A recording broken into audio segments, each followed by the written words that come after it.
hop, Maru. Hey Andy, I have a question for you. What's Okay. your favorite piece of art or graffiti at the music building? The SWT tag on my studio utility closet door. Riv, do you have one? I think it's the Muff Cave one on the 11th floor. It's very small. It says, if you're not partying in the Muff Cave, you don't know what happened in New York City. Blah, blah, blah. It's really good. Alright, cool. It's right here. It says, There we go, we found it. if you never partied at the Muff Cave, you have no idea what happened in room 1101, nor have you any idea what will never happen again in NYC. But my favorite is this, Do More Drugs, Oh, with Mustache Man with the balls in his mouth. is this you? No, of course not. Why is he wearing your hat? Oh wow, I never noticed that. You can't And- use this. I do not sign off on you using this. Hey guys, I'm Rue, and what you just watched was a little clip of my work as a social media content producer at the Music Building like 5 years ago. The Music Building is an important backdrop for my story that I'd like to learn how to tell better, because it kind of exposed me to what I see as the opportunity of New York's underground creative scene, and sort of like looking at how the history of New York is a really critical part of telling the story that can rally people to understand how they, as conscious consumers or informed citizens, can actually participate and support the design of a better New York City.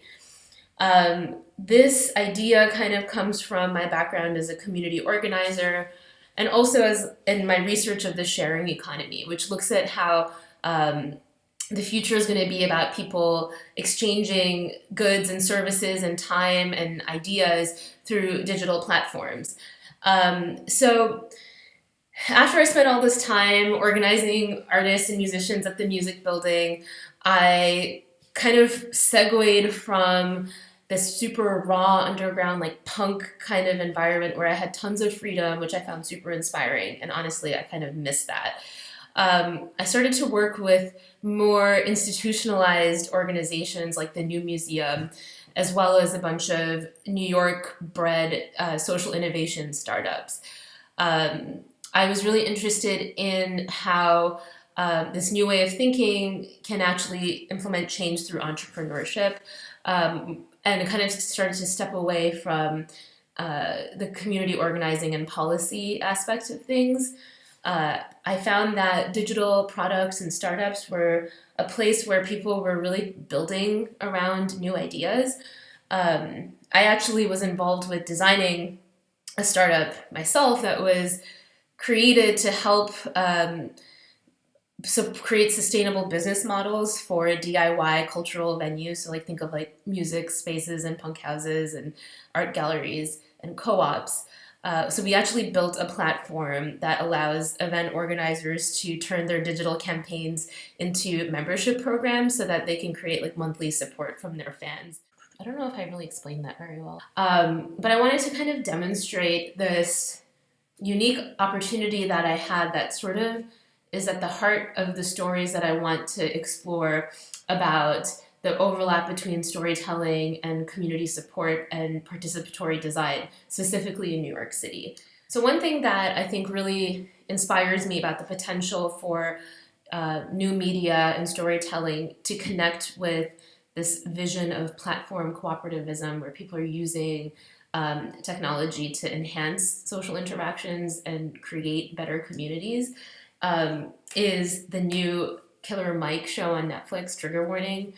I just love the fact that this artist is able to take like really controversial risks, that I think artists really have this sense of freedom to be able to challenge things with this irreverence and like kind of be ridiculous in a way. But I think that's where the genius comes in, about shedding light on how much need there is for American communities that are kind of ignored or invisible to be part of this futuristic movement that I see happening here in New York City. I think I also want to shed light onto the creative process and the design process. So I'm almost imagining creating a reality TV show that's like urban design challenges that really engage local businesses and local intellectuals, musicians, fashion designers, urban planners, and allows them to design solutions that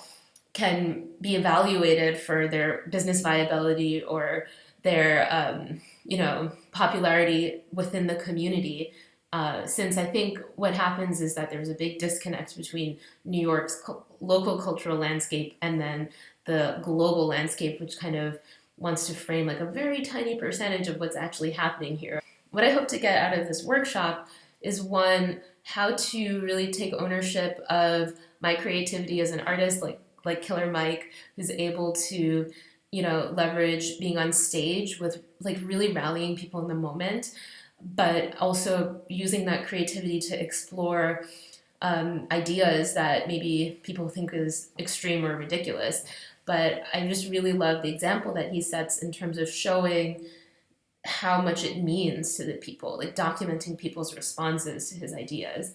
My art is a lot about helping people express their ideas and appreciating the fact that people are creative and are problem solvers. And I'm really interested in how technology can enhance that voice. And of course, technology and the arts seems to be only accessible to a small percentage of people, but I'm really interested in seeing what we can create if there's collaborations between those who are like experts in coding and data visualization and VR with those who are really trying to hold on to a certain culture within their community. It would be great to be able to reconcile what I'm creating as an artist. Like you can see a little clip of a music video that I just put out, the first one. Heaven on earth was meant for